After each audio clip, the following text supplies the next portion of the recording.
Welcome to Elmhurst, our community. We're here at the Community Bank of Elmhurst in the Business Zone. I'm Ken Bartels, your host. And we have a good friend of the program today back with us after actually a couple of years, Dave Oberg, the Executive Director of the Elmhurst History Museum. So Dave, welcome back to the EOC. Glad to be here again. Absolutely. As I just said, it's been a little while, and I want to start with you've had some staff changes, new people. Oh, yeah. Some changeover. Yeah, so we said farewell to our Curator of Education and Public Programs, Jess Wandersee. She went on to head up the Education Department over at Morton Arboretum, and we're welcoming now Emma Marston in that role. Emma comes to us from a great museum pedigree, and she's been doing some great programming with us already, and just said farewell to our Education and Programs Assistant, Jonathan Sebastian, who is the newly minted Executive Director of the Elk Grove Village Historical Museum right down the road, and we're bringing someone new on board there as well. So a lot of changes. Sarah Cox as well, our Curator of Exhibits, I think, because it's been a couple of years since we last met. Sarah joined our team in late 2022, and boy, has she made a mark on our exhibits at the museum. As a matter of fact, she just received an Award of Superior Achievement from the Illinois Association of Museums for her blockbuster exhibit, Lost Chicagoland Department Stores, which broke all attendance records at the museum. Yeah, that was a great show. As you've said frequently over the last several months, it was not a total surprise that it was so successful, but anytime you break records. Oh yeah, and January, which is usually a quiet month for museums, our busiest month as we were getting ready to close that exhibit. We had lines out the door the last week. It was really something to see. So we're going to cover a lot of ground today. It's still early spring, but I want to talk about the current exhibit. I want to talk about summer, even into the fall and the latter part of 2025. But right now, the exhibit at the History Museum is acre by acre. So I know we're not that many decades removed from DuPage being a rural county in Illinois, but how did this exhibit come about? Well, it's funny, we were brainstorming some different ideas, and we usually work 2 to 3 years out in any exhibit, and had talked to a few folks with the school district as well on some exhibits that might articulate with the curriculum, and we found this one was very good for early elementary learners. But more than that, it was a subject we hadn't touched in, I would say, decades, honestly, at the museum. And it was fascinating to see that, for a lot of Elmhurst history, boy, you could walk from one end of the town to the other in about 20 minutes, and all you had to do was look across Route 64, North Avenue, and that was farm country, and much more recently than people think even. We did an exhibit just prior to this called Snapshots, Elmhurst Now and Then, and we had a fascinating image that we reused in this exhibit where you can see where Panera Bread is, and CVS is, and that was, even in 1915, still farm country with a newly established church on the other side of the farm. Mm-hmm. And it was a great chance to talk about some of the very early pioneer families in Elmhurst and the surrounding area as well. Names that you would probably know very well, Growy and Fisher, who still have descendants in the area and still make their mark on the community today. And it's been a really fun exhibit. It lends itself to some great programming too. Well, I was just going to follow up with the museum does a great job of linking exhibits with public programming, both presentations as well as hands-on. What a couple of quick examples of what's linked up with this one? Yeah, so we wanted to do a variety of different programs. So, for example, we created a Mother's Day bouquet workshop that actually sold out immediately when we put that out in the public. And that was a callback to, we had a flower farm in this area actually, so we thought it was kind of a nice connection. But we invited folks to come in and join friends from the Illinois Extension Services through University of Illinois to make their own Mother's Day bouquet for Mother's Day weekend.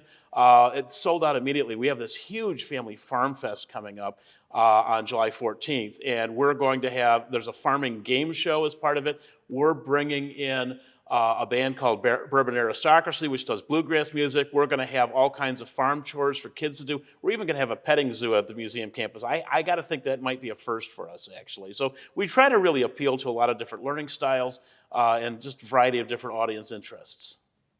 So I'm going to come back to summer, but what's on tap the rest of 2025 exhibit-wise? Yeah, so Acre by Acre will close on August 10th, and then we will very quickly turn over the gallery, and we've got a brand new exhibit we're going to open called World of Tomorrow, A Century of Progress, and this is going to be a look at the 1933 World Chicago's Fair.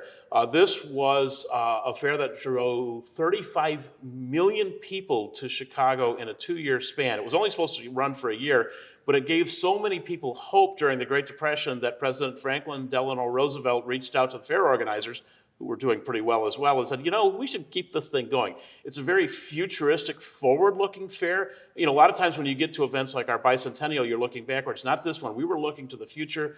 We had the Home of Tomorrow as part of this Great fair. White Way. All of this stuff, with a lot of emerging technology. The dishwasher made its debut at this fair. And we have some local hooks and connections to this. So there's always an Elmhurst hook when we pick a topic. We had a gentleman who helped develop the People Mover system for the fair. And we've got all kinds of photographs of it as it's being built and designed. We had another local gentleman here who was a ticket taker. We have his uniform on display as part of the fair. And again, we're going to have some very creative programming to go with this one as well. Even looking at the debut of something you and I take for granted, the All-Star Game, which was added as part of the fair as well. Let's see what the best baseball players in the world look like when they all play together on 2 teams. So things that you and I take for granted made their debut there. That sounds really exciting. Yeah, it's going to be fun. Yeah. The aesthetics are so futuristic and forward-looking. Well, and as you noted, the Elmhurst ties. I mean, Thomas Bryant, involved with the exhibit, living in Elmhurst. So Yeah, so I would say Thomas Barber Bryan was an organizer for the big 1893 World's Columbian Exposition, the one that kind of put the idea of, hey, we got to have a big Chicago Fair on the map. I mean, he was a vice president of the organization. He met with the crown heads of Europe. That's a local story, too. Yep. So I'm going to switch gears on you. On June the 6th, not very far off, it's the 50th anniversary of the museum being in the Gloss Mansion. So a couple of trivia questions, I guess, is where was the museum before it was in the Gloss Mansion? And what was the Gloss Mansion before the museum was in there? So, yeah, those are good questions. And as always, whenever you ask an historian, you get an answer, and there's always a caveat. So I'm going to give you the caveat. We technically started in the Gloss Mansion on the 3rd floor of the mansion with a single room in 1957. We'd been created as the Elmhurst Historical Commission back in 1952. But we quickly outgrew the space, moved into what was Wilder Mansion and the library at that time. And then in 1975, we moved back into Gloss Mansion. We took over most of it, and then eventually all of it, although traffic court was still operating out of the building for a while. And the Gloss Mansion itself has a really interesting history. It was originally the home of Henry and Lucy Gloss. Henry was the first president of the then village of Elmhurst and was a chief organizer in incorporating our village. And Henry and Lucy lived there. Henry passed away rather young in 1905. His wife, Lucy, continued to live in the home for decades afterwards, but the family willed the Gloss Mansion to the community for community purposes. They were movers and shakers in the community. They wanted to see it continue to benefit the public good. And so after Lucy's death, it was a war rations office during World War II. It then became City Hall. And again, our little tiny museum was a single room in that building beginning in 1957. And we moved back in 1975, took over the whole thing. And now we've acquired, of course, a couple of other buildings along the way, which we can talk about as well. 1975, that's pre the underpass. It's pre the city owning Churchville Schoolhouse. It's pre, what did the museum in 1975 in the Gloss Mansion have the same kind of programming that we know about now? No. If you had visited the museum in 1975, this would have been a mostly volunteer-run organization, although actually it's interesting, our former curator of collections Nancy actually was involved in the move into the building, so she had some great stories she told us about that. We didn't acquire our first full-time executive director until we hired on first as a consultant Virginia Stewart in 1981, and she really put the museum on a path towards professionalization, organizing the archives, making it easier to do research, and we began to see more periodic exhibits emerging, and supporting programming to go with that. And then when Brian took over after Virginia left us in 1987, you saw that continued evolution. But the kinds of exhibits you would see in 1975 wouldn't be the kind of thing that you would see today. We're back in an analog world still at this time. You're seeing cases with interesting artifacts, you're seeing mannequins with interesting clothing on them, and some label copy that literally would have been typed out once upon a time. You're not seeing the kinds of things that you would see today, or like if you go to the second floor of the museum, we've got that really cool interactive map where you can watch the community grow and change over time. It's an oversized touchscreen basically with icons so you can see photographs that come up and stories and a movable timeline and all of that. We're well before any of that sort of thing. So in 75 though, is it just what we've come to know as the permanent Elmhurst exhibit? Were there other exhibits too? There were some. I was going to say, you do see a few changing exhibits happening in the late 70s, early 80s, not to the degree and the turnover that we do today necessarily. There was a core exhibit that was established, which had about a 30-year run, I want to say, kind of telling some of the stories of Elmhurst. There was a taxidermy golden eagle once upon a time that you used to see on display. A lot of that has changed pretty dramatically over the years. You still have that eagle, do you? No, that eagle actually it does not exist. At the time that it was acquired, way back in 1952, it was unknown. There was already a federal law that prohibited acquisition of golden eagles and bald eagles as well. And so, no, that is no longer part of the collection today. So in 1975, as people think about the museum campus today, in 1975, the now Education Center, what was that? At that point, it was a medical, kind of an office building and then turned into an office building as well. My office at the front of it, as a matter of fact, was Pete Bates' office once upon a time when he operated out of that building. And we didn't get a hold of that until 1999 through a Project First Rate grant and converted that into the Education Center. So we were able to move some support positions and offices over there to open up more of the Gloss Mansion. And then we were able to take down a couple of non-load-bearing walls and open up a couple of larger rooms so that we can actually do receptions, we can do lectures, we can operate our summer camp out of the building now. We can be a little more flexible in the kinds of offerings that we have. But yeah, it would have been a very different building when you came to see it once upon a time. So we're gonna, last question before we take a break, and we're gonna come back to this after the break, but what's happening on June the 6th? So June 6th is a really wonderful celebration that we're going to hold. We're first and foremost going to, of course, honor 50 years back in the Gloss Mansion and all of the growth and evolution that has come over the great stewardship of staff and dedicated volunteers and in partnership with the City of Elmhurst and the Elmhurst Heritage Foundation. But we're also going to dedicate a brand new structure that has been built over the last 2 years on the museum campus. We have our new public performance space. And that was made possible through a grant through the Illinois Department of Natural Resources and additional private sector fundraising through the Elmhurst Heritage Foundation, the nonprofit fundraising arm of the museum.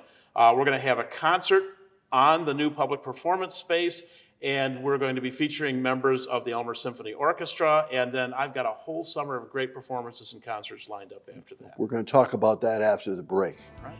So this is Elmhurst, Our Community. I'm talking with Dave Oberg from the Elmhurst History Museum. We'll be right back.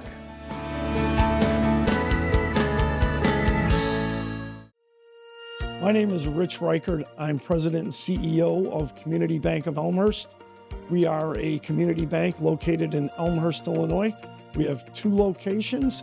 Community Bank was created because there was a need in the community for personal banking. We joined the Chamber in 1993 when the bank was formed. And we were a member of the Chamber of Commerce on the day we opened. Our business is unique because we value our customers and our community first. We exist for our customers, and we know that what their needs are what we need to provide. The best part of being a member of the Elmhurst Chamber is getting to know the people who run the businesses here in town and make this town as great as it is. The Elmhurst Chamber is the prominent business organization in Elmhurst. The bank and the Elmhurst Chamber work together. We're based in Elmhurst. We serve Elmhurst. We know Elmhurst. We are Elmhurst. We care about this town.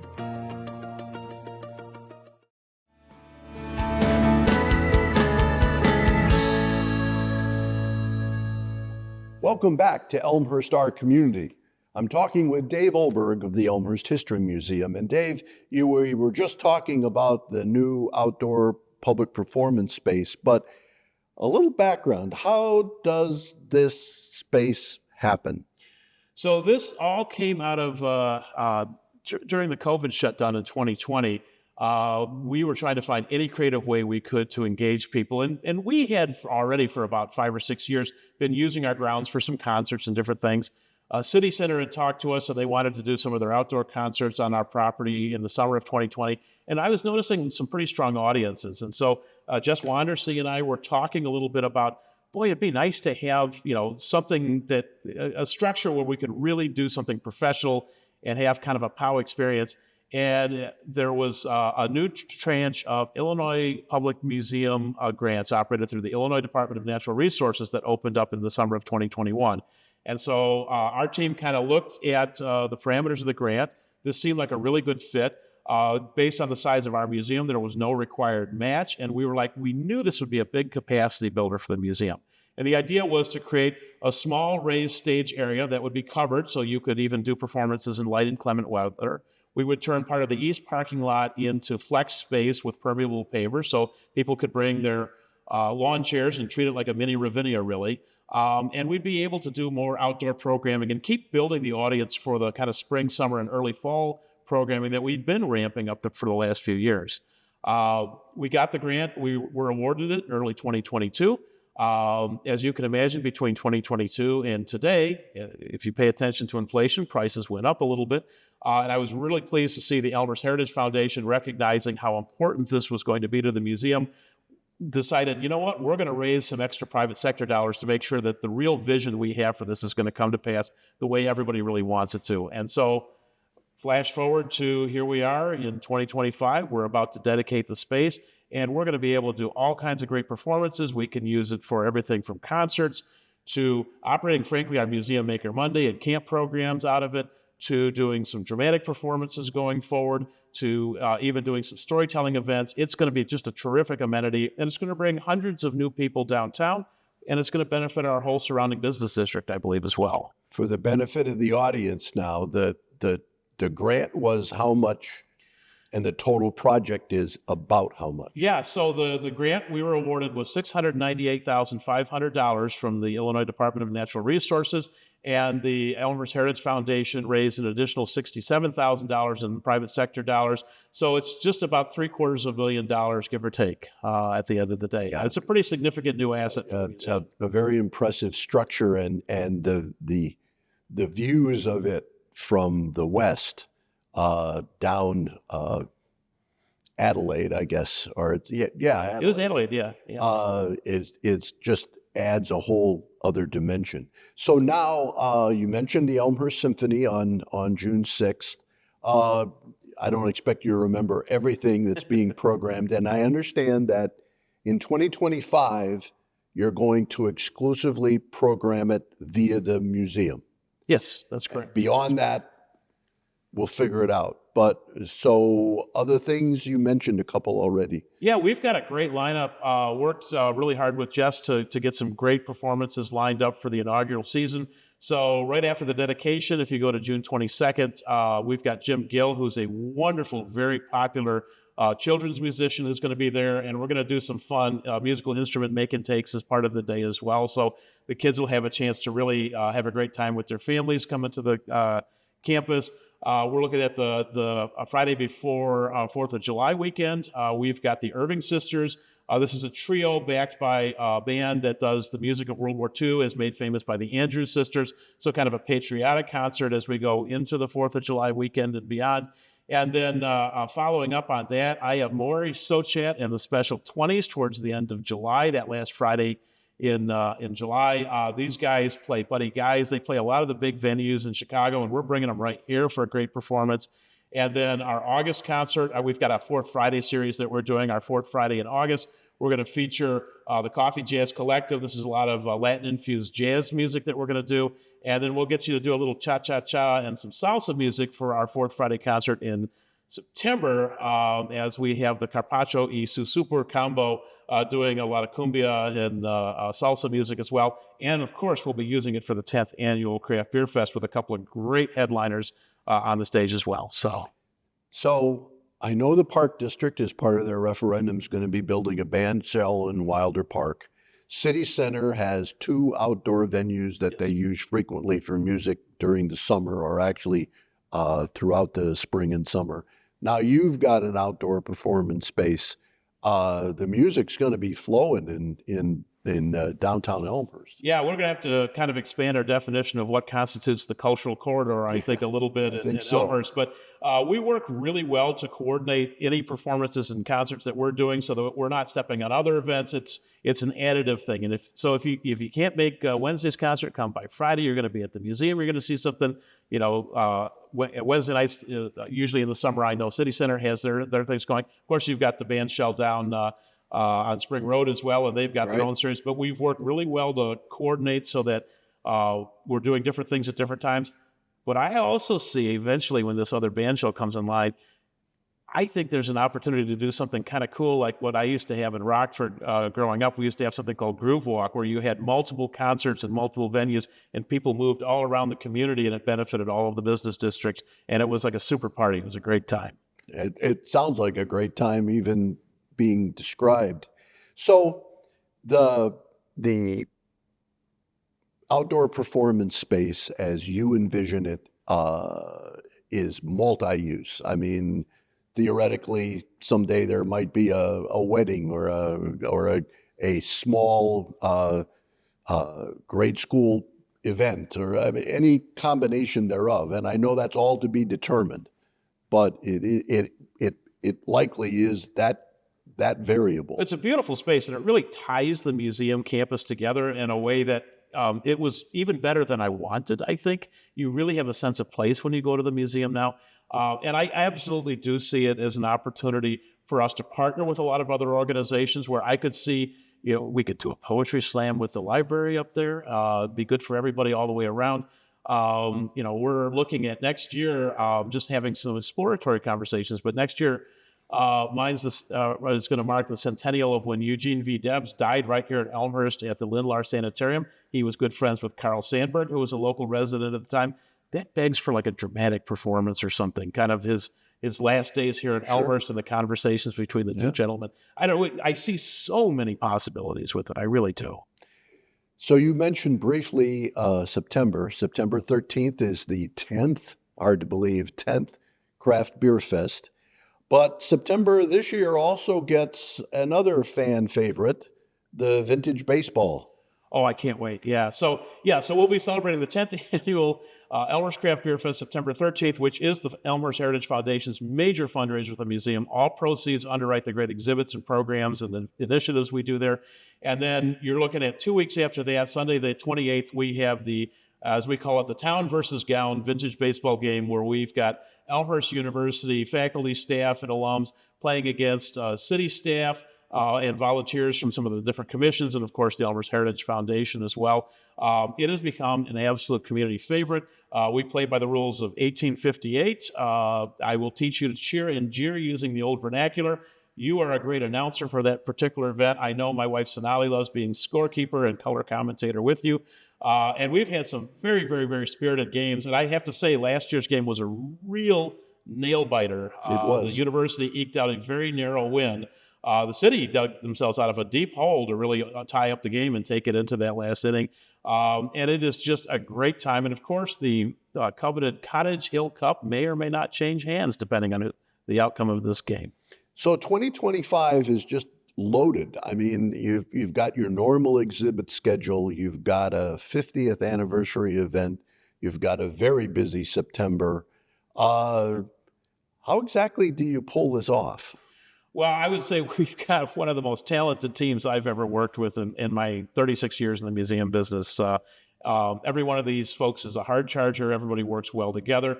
We work to complement each other and to balance each other out. We've got a great dedicated group of volunteers that helps us pull this off as well. And of course, we've got the support of the city of Elmhurst and the Elmhurst Heritage Foundation behind us, helping us to make this all happen. But these folks, they work really hard. Yeah.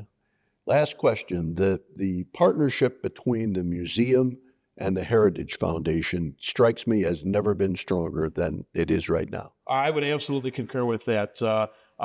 Really, between the efforts of the Elmhurst Craft Beer Fest, which raises significant dollars, and their annual fund drive, and just the wonderful sense of advocacy and volunteerism that the foundation brings to the organization, we've been able to do some really significant things. They helped us finish off the public performance space. They helped us. We have a new iteration of the interactive map table, which is a really that won a Silver Muse Award. They introduced the original one and the new iteration as well. They helped us create the wonderful core exhibit, by all accounts, the story of Elmhurst, which is an award-winning exhibit and teaches you about the history of the community. Helped us raise the funds for restoring the Churchville one-room schoolhouse. You name it, they've done it. Every program, every exhibit, every major event now completely underwritten by that foundation. Never been stronger.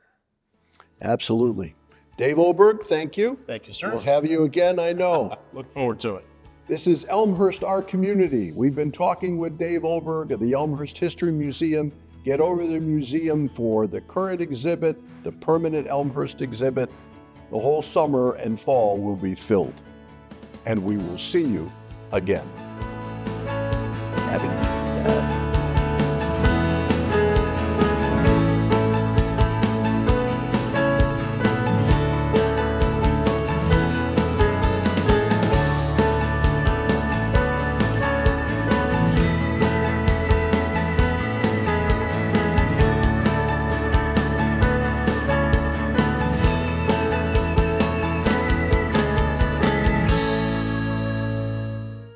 My name is Rich Reichert. I'm President and CEO of Community Bank of Elmhurst. We are a community bank located in Elmhurst, Illinois. We have 2 locations. Community Bank was created because there was a need in the community for personal banking. We joined the Chamber in 1993 when the bank was formed. And we were a member of the Chamber of Commerce on the day we opened. Our business is unique because we value our customers and our community first. We exist for our customers, and we know that what their needs are what we need to provide. The best part of being a member of the Elmhurst Chamber is getting to know the people who run the businesses here in town and make this town as great as it is. The Elmhurst Chamber is the prominent business organization in Elmhurst. The bank and the Elmhurst Chamber work together. We're based in Elmhurst. We serve Elmhurst. We know Elmhurst. We are Elmhurst. We care about this town.